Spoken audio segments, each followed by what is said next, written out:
Is up, everybody? James Jackson here, back again with another video. If you're new to my channel, I do tips, tricks, news, and reviews for the film and video making industry.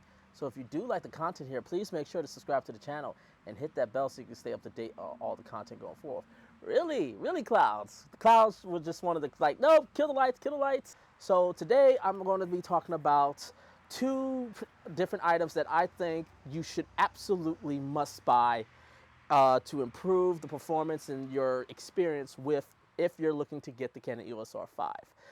There's two items that I particularly use right now, and they pretty much allow me to use all the different modes to the maximum capabilities, including 4K HQ, which is going to be my most popular one, to where I can get the run unlimited, as well as get the best performances in work in post.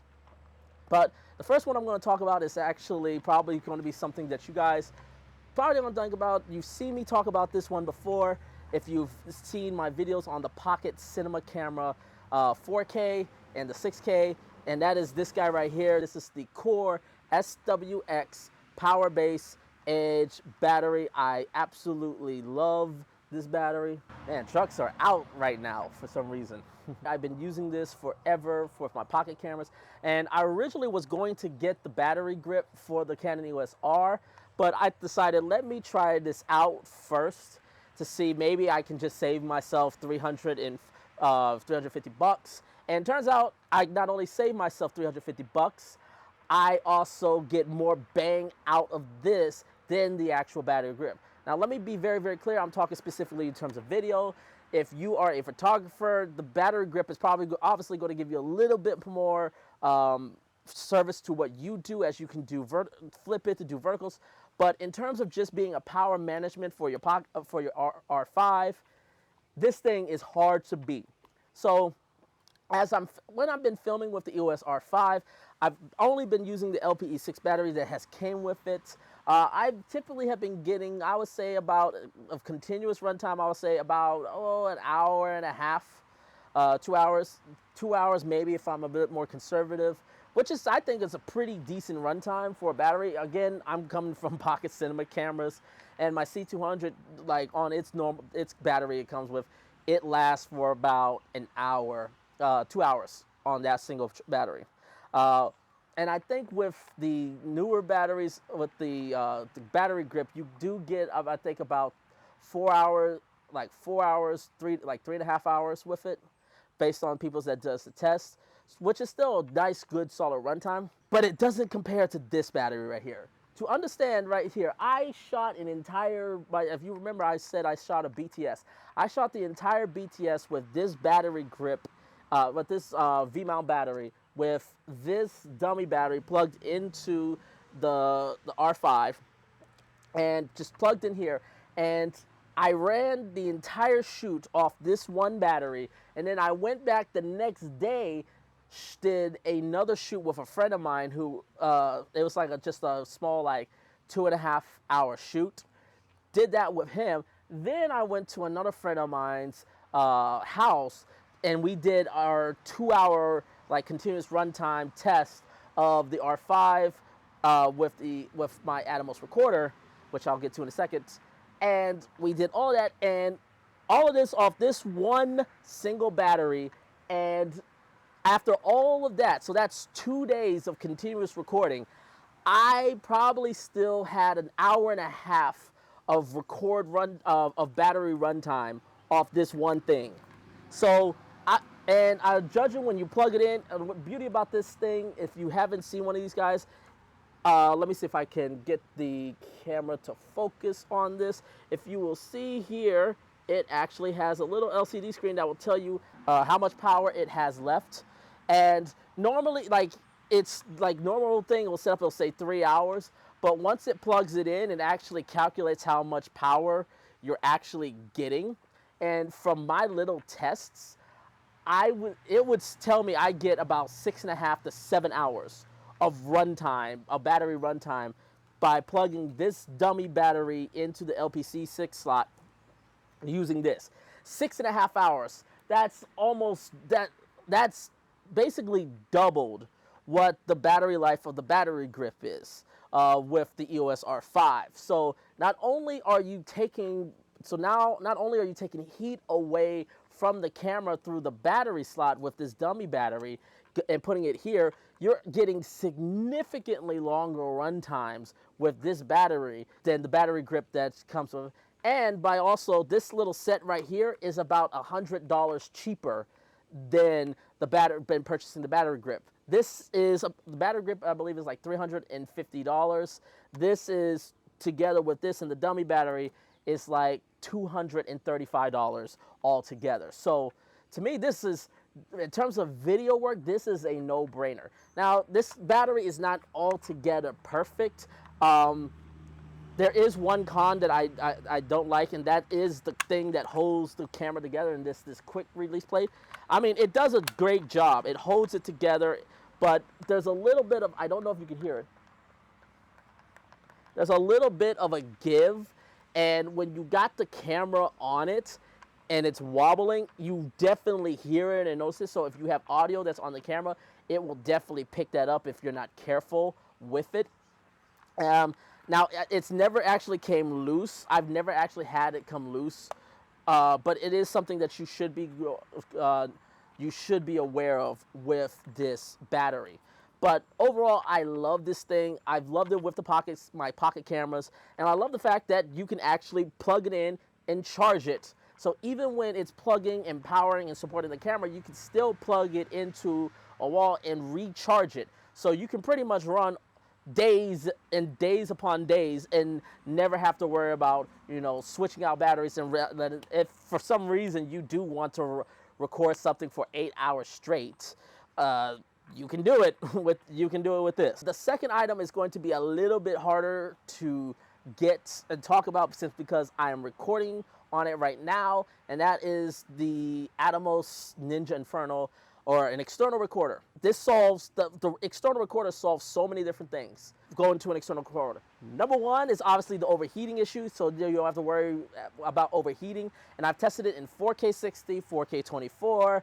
All the modes that are capable are going out to an external recorder. You can record pretty much endlessly without issues if you do that hack setup. Obviously, 8K, the 8K All-I and the 8K RAW, and the 4K 120 are not going to be options for this mode. So, but in terms of the other modes, it saves the problem of dealing with overheat.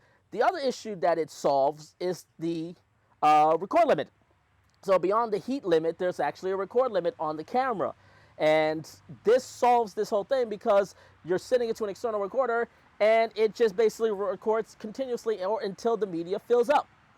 So you can basically get what I have right now on the recorder, which is a 512 gigabytes SSD card. And I'm getting well over 3 hours of media record time. Right now I'm shooting ProRes LT, which for web delivery is more than enough than what I need. But you can get great long continuous record times if you so need it.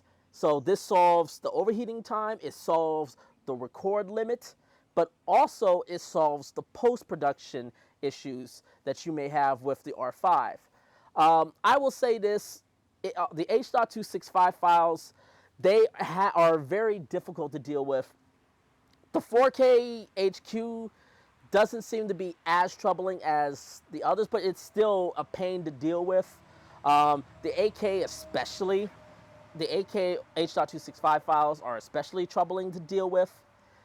So having the ability to go to 4K, 4K 60, and basically record to ProRes, which I have absolutely zero problems with post-production, because at the end of the day, I'm going to have to transcode them to ProRes if I'm recording to the internal codecs anyway. So I might as well just go externally and record to the ProRes files and I not have to deal with overheating, and I get the record limit. So three wins right there. Not a win for that truck that keeps, these trucks that keep going by. But yeah, that's basically the reasons why I would go with the external recorder. Now, I have the Ninja Inferno. I know a lot of you guys are going to be looking at the Ninja V, getting that. I would say those are definitely options you should definitely consider, but I would also consider the Blackmagic Video Assists, particularly the 7-inch video assist. Now, I'm not getting paid or sponsored by Blackmagic by any means necessary, but from what I'm seeing of its capabilities, it's a far more capable recorder than the Atomos recorders for multiple reasons. Number one, it's 2.5 times brighter than this monitor, which is even brighter than the Ninja V. This one gives you about 1,000 nits, so they are super bright. You will have no trouble seeing them in the shade. Like even right now, I'm not really having trouble seeing this in the shade, but you will definitely have no trouble seeing that recording in the shade. But there's two other features of the, especially the 7-inch version of the video assist, and I'm talking about the 12G, because the 12G is the one that allows you to shoot up to 4K 60, which gives you a chance to use as much modes externally with this camera as possible. But with the 7-inch one, you can actually basically get XLR minis. That's number one. So you could actually take professional audio inputs, plug them into the camera, which probably into the external recorder, which does have phantom power to them. And then you also have a dual media recording card slots. So you have 2 SD card slots that you can record ProRes to each one of those.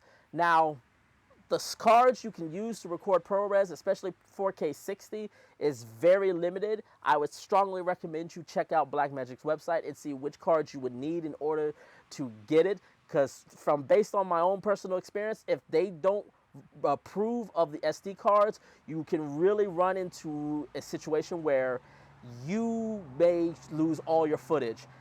Even if the card says V90, you could lose all your footage. So make sure to get those approved SD cards if you're going to go down this route. But yes, and that gives you the option to relay record, which you can't, which you can kind of do in the R5, and now you can't dual record in the video assist file, but just like you can't dual record in the R5. But it does give you the option to hot swap, which even on the EOS R5, you cannot hot swap, because as soon as you open the door, which is one of the things that I didn't get to discuss in my previous video that annoys me about the R5, is that as soon as you open the card slot door, the camera shuts off. I have yet to find a way to find a way to get around it. But yeah, as soon as you open the door to try to maybe switch cards out, the camera shuts off and just it turns itself off. So you're not able to just continuously record and hot swap, whereas you can, where on the video assist, where you can record, switches to the other card, you pull out the other one, and then continuously just hot swap. So it does give you options there. But the main thing is the XLR recording capabilities. Now, the Ninja Inferno, which is the one I'm using right now, does have an XLR input in there, but the video assist has 2 XLR minis. You need to get a very specific XLR input for it to work to the Ninja Infernos and the Atomos guns. Whereas the video assist from Blackmagic, you just need like an XLR mini to full XLR adapter. But that's it. But these are the 2 things I just really wanted to talk about, were the this Powerbase Edge, and then of course the external recorder. In this case, it's the Ninja Inferno, or possibly the video assist from Blackmagic, the 12G one. Make sure to get the 12G one, because the 6G will not record 4K 60. Make sure you get one of the 12Gs. They are definitely pricier than the Atomos, but they also they're much brighter. They give you a little bit more versatility than the Atomos. So if you can afford it, get one of those, because they greatly improve and allow you to take full advantage of this camera. But let me know what you guys think. Is this something that you would consider expanding out? Let me know. Leave a comment below. Make sure to hit that subscribe button. And until next time, take care, everyone.